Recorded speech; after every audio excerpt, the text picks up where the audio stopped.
साथीहरू तपाईहरूले भुन्टी भाग 266 त हेरिसक्नु भयो होला र थाहा पनि पाइसक्नु भयो होला कि त्यो भागमा के भएको थियो भनेर।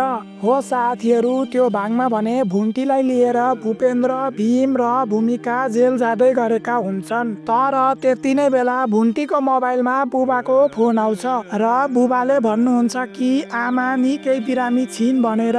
त्यस पछाडि भूमिकाले भने के भयो, तिम्रो आमा बितिन् कि क्या हो भनेर भन्छन्। त्यस पछाडि भुन्टीलाई झनक्क रिस उठ्छ र गालामा थप्पड लाउँछिन्। तर भूमिका भने मैले कानै सुनेको छुइनँ, मेरो कानको जाली फुट्यो भनेर नाटक पार्छिन्। हो साथीहरू, यस्तै गरेर भुन्टी भागको अन्त्य भएको थियो। अब भुन्टी भाग 267 मा के हुन्छ त? भुन्टी भाग 267 मा भने जेलमा गएर त्यो केटाको मोबाइल चेक गर्दा फेरि भुन्टीको नाममा फेक अकाउन्ट बनाएको हुँदो रहेछ। साथीहरू, तपाईलाई आजको भिडियो कस्तो लाग्यो? कृपया सब्स्क्राइब गर्न भने नभुल्नु होला।